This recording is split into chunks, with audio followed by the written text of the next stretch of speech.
What's up again, everybody? About 5 days ago, I posted a video asking you guys to join me in doing a community ranking for the brand new Infinity Gauntlet Super Rare set. And 5 days and 34 votes later, we now have some preliminary data on what we think are going to be the most powerful and least powerful cards in this Super Rare slot for this set. So let's take a look at some of the data, shall we? So if you missed it, if you didn't see that video, or if you just chose not to vote, that's no big deal. This is still open and running, so feel free to hop on and change things a little bit. But I will say 34 people voting does kind of lock things in pretty strongly, so we would need like a lot more votes to really shift these things around. There are a few that are pretty close to each other though, so you might affect one or two of these outcomes by yourself just voting individually. Let's take a look at what it looked like. So again, this was what the form looked like that I sent out to you guys and said, hey, if you just want to vote,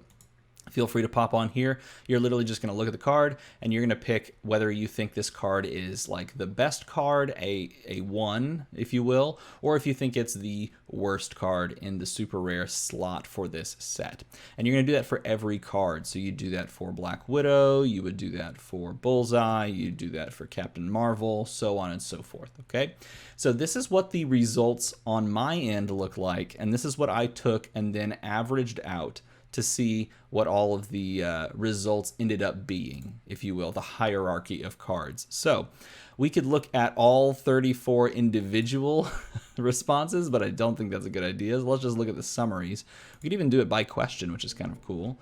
But I like the pie chart. I like the little graph. So this is what it looked like for Adam Warlock. These are all the distribution of votes, which is kind of crazy. You see the highest number that was given to him, or the most voted number for him was the fifth best position. The fifth best position is what I'm trying to say. So most people, 17.6% of people that voted put the number 5 for him. For Black Widow, there's a large indication that it is a bad card because 7 people said 14, 4 people said 15, and 10 people said 16. So you can expect this card to be one of those bottom tier cards. Bullseye accuracy looked like he was kind of all over the board, but settled on like 10 and 13. Captain Marvel is like this weird spread. Look at this.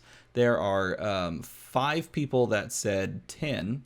There are 5 people that said it's the 3rd best super rare. There are 4 people that said it's the 4th best super rare. And then there are 4 people that said it's the 2nd best super rare, which is just crazy. Doctor Strange came out with 8 people saying it's the 6th best card.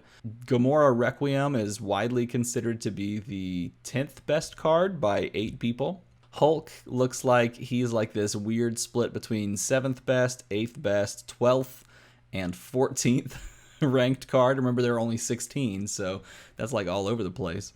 Iron Man Humble looks like the 13th best versus the 12th best versus maybe the 8th or the 11th. Loki, 15th best is the largest thing voted for him. Okay, here's one. Ms. Marvel, Leader of Champions, everybody's favorite bad card.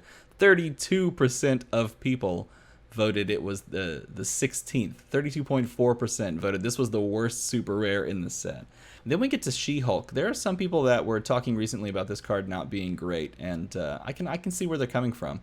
But let's see. Most people said it's the 2nd best card. 32% of people said it's the 2nd best card in the set. Now, Spider-Man Superior Team Up is a weird one. Some people say 3rd best, 4th best, 5th best, 8th best, 2nd best, and the 1st. Like 3 people said this is the best card in the set as far as power level is concerned. Star-Lord, 12th best, 11th best, 6th best, and then 7th best. Thanos is all over the map. I like this card. I really like Thanos. I think Thanos is one of the better cards in the set when it comes to super rares. Thor, 70%, the largest percent of any card in this voting cycle. 70% of people say this is the best card in the best super rare in this set. And finally, Turk Barrett is all over the map. 3 people say 2nd best. 3 people say 3rd. 2 people say 5, 6. I mean, it's just like all over the place. No one really quite knows what's up with Turk Barrett. Okay, so that's a lot of data. Now, I'm just going to just skip over the part where I averaged all of these out like I used to do on camera. I'm going to skip over that, and now it's time to get the definitive order. Are you ready for the definitive order? Let's jump into it. Okay, so here we go. Don't forget that the higher the number attached to these cards I'm about to say, the worse the card is. That's the higher the number is, the more people voted for high numbers for that. And remember, 16th best card is the worst card. The first best card, which is a weird way to say it, is the best card, right? So the lower the number, it's like golf. The lower the number, the better the score. So in last place, in 16th place, with a score of 13.86, an average score of 13.86, we have Miss Marvel, leader of the champions. This is not surprising to anyone, especially since we just looked at the data. Now, the next question is Bullseye or is Black Widow going to be the next lowest card? Because those were the next lowest cards when we looked at the breakdowns. And when you average them out, in 15th place, we have, with a score of 13.12, Black Widow intelligence assets. So Black Widow takes 15th place. Now jumping over to 14th place. In 14th place with 10.94, so a large gap in between them of 3 points, from 13 points to 10.94 points. It's like 2.5 points, whatever. Bullseye accuracy coming in number 14.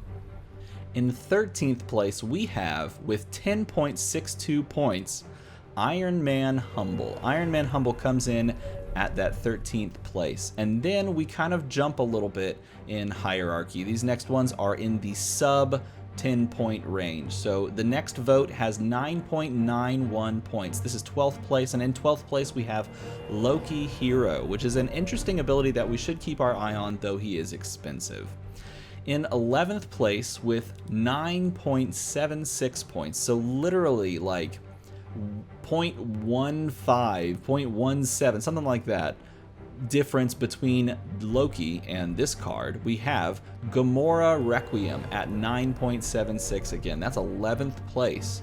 And then again, just an incredibly close margin here. Hulk Unchecked Anger in 10th place with 9.5 points. Which is crazy. These gaps are getting smaller, it looks like, or at least a little incrementally smaller than the ones we saw between Miss Marvel, Black Widow, and then jump to Bullseye, and then Iron Man Humble. It feels like they're getting smaller, right? Okay, so in 9th place with 9.12 points, we have Star-Lord Power Gem, a card I think some people aren't giving enough credit to. I think this card's actually pretty decent. I think it's better than a few well, it's definitely better than the cards that are before it, right, that are lower on the list. I think it might be better than a few of these cards that we're about to see, but I'm not quite sure. And I don't think anyone will be until we actually all play them. But next in the list is one I gotta say I do disagree with the placement of this one, okay? In 8th place with 8.65 points is Thanos Preparing the Way. Man, I'm just gonna say, like, I know this card costs a lot, and I know that you look at it and you're like, this isn't very flashy, he just gets himself a little bit cheaper. But the fact that he gets himself a little bit cheaper and the fact that he's got Overcrush is just pretty good. And right now he's sitting in that 8th place spot. Maybe after we play him a little bit, maybe he becomes a little bit better. Maybe he shoots up a little bit on this list. Now, 7th place, I'm gonna also say I voted this in a different spot completely. In 7th place is 8.12 points is Turk Barrett Mind Gem. Turk Barrett Mind Gem is a cheap super rare, and the fact that it's a cheap super rare should all like automatically put it towards the top of the list, because look at all of the super rares right now. They're all super expensive in general, right? There's only a few that are actually cheap that you could buy on turn 1. Therefore, that coupled with the ability that he has, which is just generally beneficial, I had him ranked higher. But this is why this is so interesting to me. I'm so curious to hear your thought behind where you placed Turk Barrett. So leave me a comment down below. Tell me where you put Turk Barrett on your list. If you'd like to share your whole list, feel free to do that as well. If you want to go back and like think about where you put them all, feel free to put that 1 through 16 down in the comments below. We can talk about your list ad nauseum all we want, which is pretty cool. Okay, moving on. We're in the top 6, okay?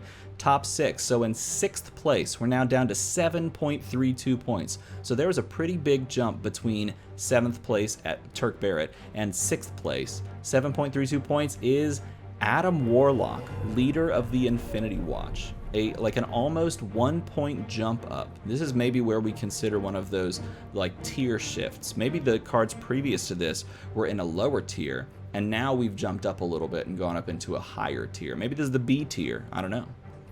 5th place, we're on to 5th place, and you may think this card should be way up higher, this card should be way down lower, but in 5th place with 6.47 points, we have Captain Marvel Reality Gem. Captain Marvel, the card that has just an insanely good ability, as we've seen previous to this, and when it's printed on other cards, but an incredibly expensive purchase cost. But there are like ways to get to it easier, not just reducing that purchase cost, but like using other cards to use the effect. It's really hard to pin down whether or not this card is good, and that's why I like doing these things. So as a consensus, we've come to a consensus that this is the 5th best card in this set. And if you disagree, let me know in a comment below. Oh, 4th place, here we go, the top 4 super rares. These are the ones you would want to open in your box, right? Here we go. In general, it's widely agreed that you want to open one of these 4 cards. Ready? 6.24 points, which is pretty close to Captain Marvel from 5th place. We have Doctor Strange Trusting in Destiny, a card I actually like a good bit, and again, because he's a mask and because he's a 6-drop, you can pretty easily get to him, which is just pretty solid, and he's got a great ability. 3rd place. There's going to be some people that don't like this one. 3rd place, you ready? 5.09 points, so almost exactly at 5 points. You ready? 3rd place, we have Spider-Man Superior Team Up. I will be honest, I did not put Spider-Man this high. I think for me, he might have been like the 5th best card, and it's just because right now his power level, while seemingly high, in Modern, not so much. Now, if you're considering like the entirety of the spectrum of Dice Masters, he should be towards the top of this list, like maybe even the 1st place vote, because if you're playing him in Golden Age, he's insane.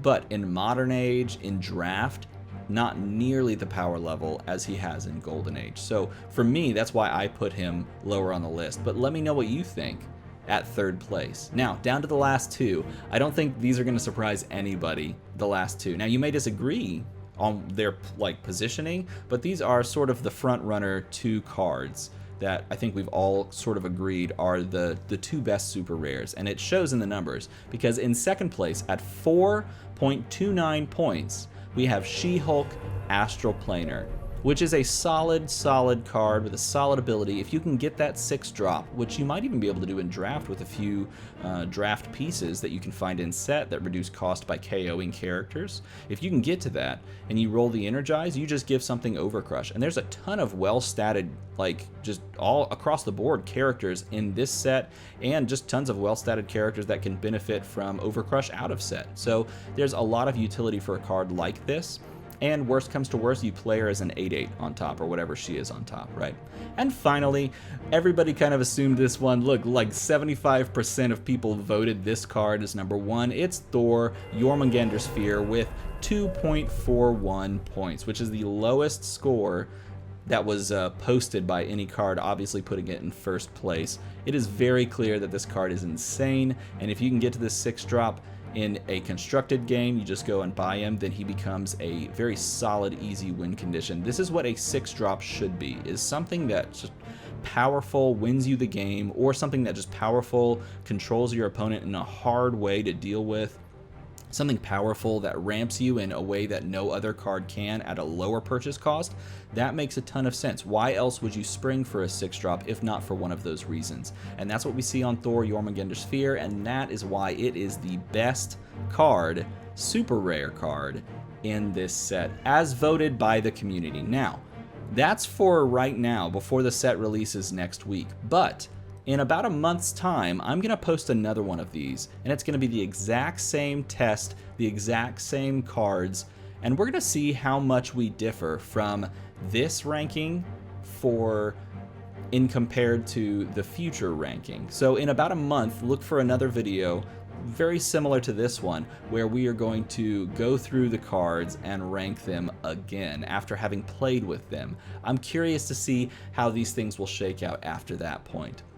If you enjoyed this video, if you love Dice Master stuff like I do, please feel free to hit the like and the subscribe button. I keep checking in on these numbers because I'm a stat guy. I love stats like this, for example. And it's interesting, we're almost to the point where half the people that watch these videos are subscribed and half the people aren't subscribed. And that's not the norm. Like, the norm for YouTube is like 75% of people that watch your videos, or like 66%, like a third of people, 2/3 of people are not subscribed. So the fact that we have on almost 50-50 split is kind of amazing. So we should like shoot for that as a goal. Like, half the people watching the videos should subscribe and half are unsubscribed. That would be insane to actually hit that kind of a milestone, because that's not norm for YouTube. So if you would hit the like and the subscribe button if you want to see more of this content, it'll tell me that we should make more, and then we could hit that goal. As always, everybody, thanks for watching.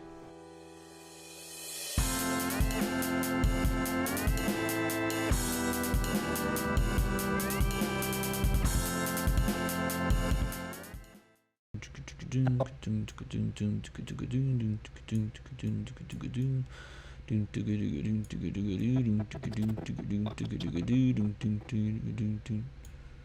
are you guys doing here still? I'm busy. I'm editing this video. What, you want an end question? Is that what you're looking for? Is that why you're here at the end of the video? Alright, fine. Tell me which of these 16 super rares you want to open first, or want to open most. And if you don't want to answer that question, do the old, like, youth group pizza topping question. What's your favorite pizza topping? There's your question. Get out of here. Go home. It's over.